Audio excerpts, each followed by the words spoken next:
Hello বন্ধুরা, আপনারা সবাই কেমন আছেন? আশা করি আপনারা সবাই ভালো আছেন আর আমিও অনেক ভালো আছি। আজ আমি আপনাদের সঙ্গে শেয়ার করব আলু আর চিংড়ি মাছের সুন্দর একটি রেসিপি। ভিডিওটি পুরো দেখার অনুরোধ রইল। ভিডিও দেখে যদি ভালো লাগে লাইক, কমেন্ট, শেয়ার করবেন। আরও নিত্য নতুন রান্নার ভিডিও পেতে আমার চ্যানেলটি সাবস্ক্রাইব করে পাশে থাকা বেল বাটনটি ক্লিক করে আমার সাথেই থাকবেন। চলুন ভিডিওটি স্টার্ট করা যাক। একটা কড়াই বসিয়ে দিয়েছি, তাতে তেল দিয়ে দিয়েছি আর এখানে এই সরু সরু করে আলু কাটাটা দিয়ে দিলাম আর এতে অল্প একটু হলুদ ছড়িয়ে এটা ভেজে নেব। হালকা লাল লাল করে ভেজে নিয়েছি। এবার তুলে নিয়েছি। ওই কড়াতেই আমি সর্ষের তেল দিয়ে দিচ্ছি কিছুটা, তারপর এর মধ্যে দেব 5 ফোড়ন। 5 ফোড়নটা দিয়ে একটু ভাজা ভাজা করে নিচ্ছি। আর এই যে একটা টমেটো নিয়েছি, একটা পেঁয়াজ, দুটো কাঁচা লঙ্কা, 2-3 টুকরো রসুন, 4 টুকরো রসুন আর 4 টুকরো মতো আদা, এটা আমি পেস্ট করে নিয়েছি একসঙ্গে।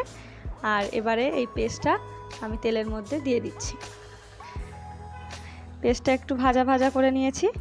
এবার আমি এর মধ্যে দিয়ে দিচ্ছি গুঁড়ো মশলা। হলুদ দিয়েছি, লঙ্কার গুঁড়ো দিয়েছি, ধনে জিরে গুঁড়ো দিয়েছি আর এখানে আমি দেব কাশ্মীরি লঙ্কার গুঁড়ো। এটা ভালো করে কষিয়ে নিচ্ছি। আমি সব রান্না সহজভাবে দেখানোর চেষ্টা করি যাতে তাড়াতাড়িও হয় আর খেতেও অনেক সুন্দর হয়। আর আলুগুলো এখানে দিয়ে দিলাম, দিয়ে ভালো করে আমি কষিয়ে নেব। পেস্টের জায়গাটা ধুয়ে আমি এখানে জলটা দিয়ে দিলাম, দিয়ে এবার আমি খুব ভালো করে কষিয়ে নেব। এখানে আমি পরিমাণ মতো নুন দিয়ে দিচ্ছি। ভালো করে নাড়াচাড়া করে আর একটু কষিয়ে নিচ্ছি।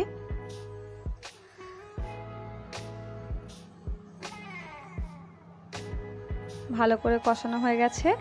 এবার আমি ভেজে রেখেছিলাম চিংড়ি মাছগুলো, এগুলো আমি দিয়ে দিচ্ছি। এবার চিংড়ি মাছ, আলু আর মশলার সাথে ভালো করে কষিয়ে নেব।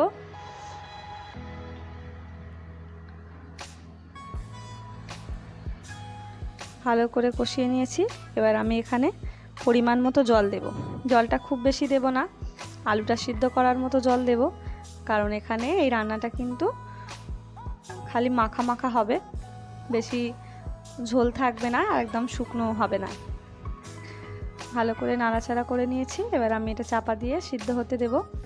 কিছুক্ষণ পর এটা খুলে দেখছি।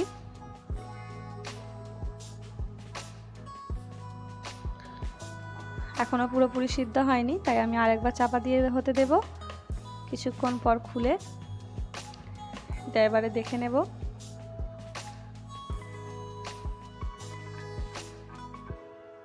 এভাবে আপনারা বাড়িতে একবার আলু আর চিংড়ি মাছের এই রেসিপিটা ট্রাই করে দেখবেন, আপনাদের খুব ভালো লাগবে।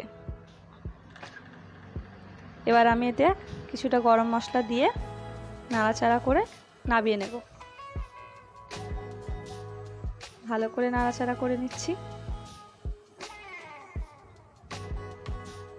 আলু ভালোভাবে সিদ্ধ হয়ে গেছে।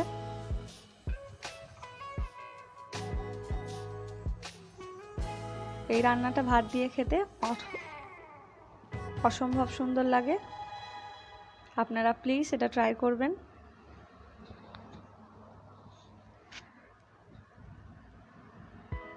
আমার রান্নাটা রেডি হয়ে গেছে। গরম মশলাটা দিয়েছি, তার জন্য আমি একটু খালি ফুটিয়ে নিচ্ছি।